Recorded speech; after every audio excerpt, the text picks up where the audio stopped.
you don't want to talk about how you feel or sit in your feelings, not because you just don't want to. It's because in your childhood you were trained that feeling and emotions, and then sitting with your inner thoughts was bad. It was correlated to a negative experience. A lot of you guys, me as well. It's hard when you look back. You don't really. That's what I mean. If you guys watched my last video, I talked about subconscious, kind of like emotional health. How there's conscious emotional health and subconscious. Subconscious is, just those things that happen back in childhood that you don't know the why behind a lot of the thinking.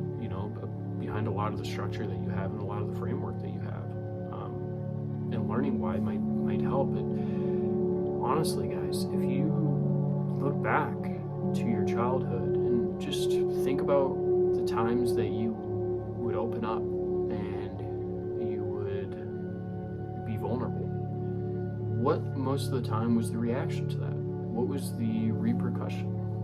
Was there repercussions? When you opened up, how did you feel? Did you feel hurt? Did you feel understood? Did you feel alone? These are things that you have to think about. If you don't think about them, then you're never going to develop that subconscious emotional health. You're never going to grow out of those behaviors. And the reason I'm framing it in terms of subconscious is it's just easier for you guys to understand, I think. But what it really is just life. I mean, all of us, through childhood, we gain these, thoughts and these beliefs. It's really what it is a belief. It's not a feeling. You don't feel scared to talk about how you're feeling. Maybe you do, but I feel like a lot of people aren't. A lot of people aren't scared to talk about how they feel. They're scared to sit in it.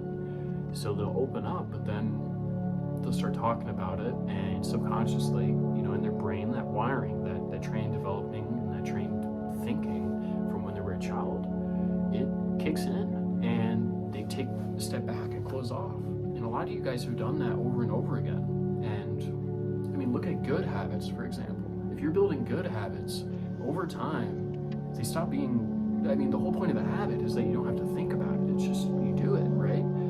If you do that over and over again and you open up and then you get those negative repercussions based off experience, obviously you aren't going to want to open up, after 80 times of being shut down, of being told you shouldn't feel that way. Or, gosh, what really drives me nuts? When you are trying to open up to someone and it just feels like they're tying it to their trauma, they're tying it to their experience.